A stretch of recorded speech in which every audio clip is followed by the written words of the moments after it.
అందరికీ ఉగాది శుభాకాంక్షలు. పరాభవ నామ తెలుగు నూతన సంవత్సరాది శుభాకాంక్షలు.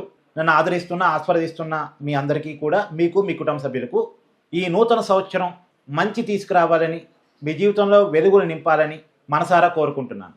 దయచేసి మీరు నా ప్రతి వీడియోని లైక్ చేయండి, మీ ఫ్రెండ్స్ గ్రూప్లో షేర్ చేయండి. ప్రతి వీడియో మీద మీ అభిప్రాయాన్ని కామెంట్ రూపంలో తెలియజేసే ప్రయత్నం చేయండి. నాకు మీరే ప్రమోటర్స్. ఇక కంటెంట్లోకి పోయినప్పుడు, కొత్త తెలుగు సంవత్సరం కేసీఆర్ కుటుంబానికి, బీఆర్ఎస్ పార్టీకి ఎలా ఉండేటువంటి అవకాశం ఉంది అంటే, నిజానికి కేసీఆర్ పెద్ద యాక్టివ్గా లేరు. యాక్టివ్ పాలిటిక్స్ బీఆర్ఎస్ పార్టీని మొత్తం లీడ్ చేస్తుంది కేటీఆర్, తర్వాత హరీష్ రావు.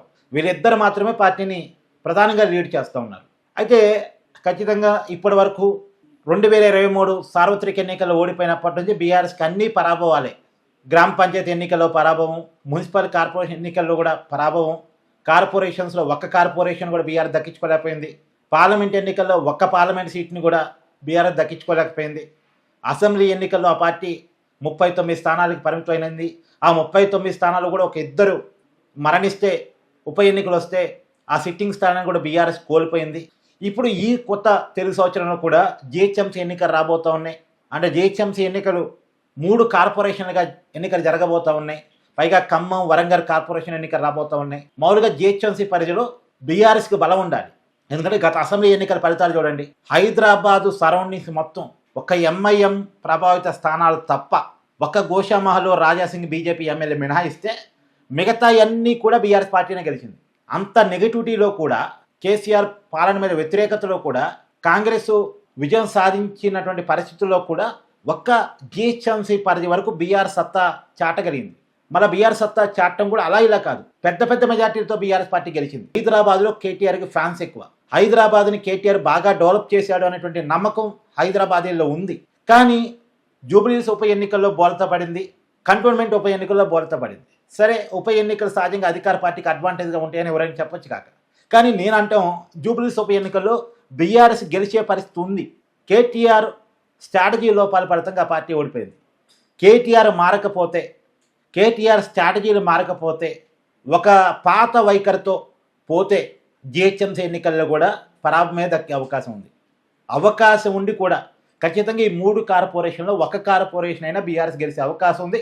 సరిగా పనిచేస్తే, మంచి స్ట్రాటజీలు వేసుకోగలిగితే, రేవంత్ రెడ్డి స్ట్రాటజీలకి కౌంటర్ స్ట్రాటజీలను వేయగలిగితే.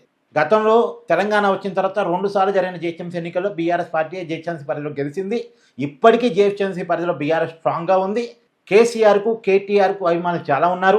హైదరాబాద్ డెవలప్ అయింది కేసీఆర్ హయాంలో అని నమ్మేవాళ్ళు చాలామంది ఉన్నారు. కేటీఆర్ వల్లే చాలా ఐటీ కంపెనీలు వచ్చాయి, హైదరాబాదు నెక్స్ట్ లెవెల్కి వెళ్ళింది అని భావించే వాళ్ళు చాలామంది ఉన్నారు. కాకపోతే దీన్ని ఉపయోగించుకునే పరిస్థితుల్లో బీఆర్ఎస్ లేదు. అసలు ప్రజల తరపున ఫైట్ చేసే పరిస్థితుల్లో బీఆర్ఎస్ లేదు.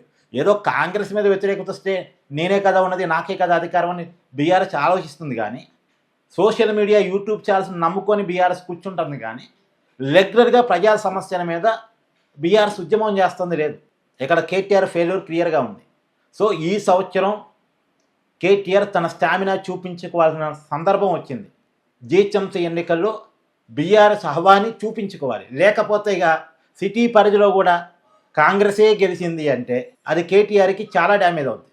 నేను మళ్ళీ చెప్తున్నా, కాంగ్రెస్ మీద వ్యతిరేకత ఉంది కాబట్టి కేసీఆర్కు, కేటీఆర్కు ఇంకా వాళ్ళ మాటలకి కొద్ది గొప్ప వ్యాలిడిటీ వస్తుంది. మళ్ళా కాంగ్రెస్ కనుక మన మీద వ్యతిరేకత ఉంది, ఇక మార్చుకుందామని కనుక చివరి సంవత్సరం లేదా చివరి సంవత్సరంన్నర గట్టిగా దృష్టి పెట్టి తన వ్యతిరేకతను అధిగమించడానికి కనుక రేవంత్ రెడ్డి ప్రయత్నం చేసి, మళ్ళీ పర్లేదు రేవంత్ రెడ్డి పరిపాలన బాగుంది అని కనుక అనిపించుకొని మళ్ళీ వాళ్ళకి అనుకూలంగా పరిస్థితి మారింది అంటే మళ్ళా కేసీఆర్, కేటీఆర్ ఓటమిని ఎదుర్కోవాలి. ఇంకొకసారి బీఆర్ఎస్ పార్టీ ఓడిపోయిందంటే ఇక ఆ పార్టీ జన్మలో అధికారం రావడం కష్టం. ఎందుకంటే ప్రాంతీయ పార్టీలు, సెంటిమెంట్ ఆధారంగా ఉన్న పార్టీలు వరుస ఓటములు ఎదురైతే ఇక ఆ సెంటిమెంట్ కనుమరుగైపోతే వాళ్ళ ఇమేజ్ డ్యామేజ్ కాబడితే మళ్ళీ రికవరీ కావు. ఇది కేవలం వ్యక్తి బేస్ మీద ఉన్న పార్టీలు బీఆర్ఎస్ పార్టీ అనేది. ప్రాంతీయ పార్టీ సెంటిమెంట్ బేసు, వ్యక్తి బేసు. ఆ ఫ్యామిలీ కేసీఆర్ని చూసి, కేటీఆర్ని చూసి, తర్వాత వాళ్ళ విజన్ చూసి, లేదో ప్రాంతీయ సెంటిమెంట్, తెలంగాణ సెంటిమెంట్ చూసి వాళ్ళ వెనకాల ఉన్న ఓట్ బ్యాంకు అది గనక ఒక్కసారి వాళ్ళ నుంచి దూరం జరిగింది అంటే మళ్ళీ వాళ్ళ కాడికి రాదు.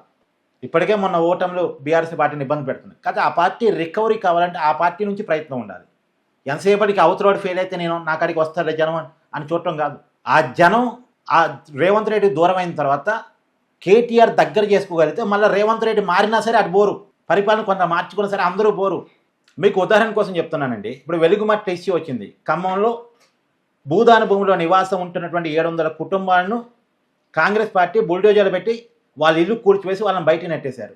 ఎంత పెద్ద ఇష్యూ చేసుకోవచ్చు బీఆర్ఎస్ పార్టీ, ఎంత ఎన్కాష్ చేసుకోవచ్చు బీఆర్ఎస్ పార్టీ. ఒక జర్నలిస్టులు చేసిన పోరాటం కూడా బీఆర్ఎస్ పార్టీ చేయలేకపోయింది.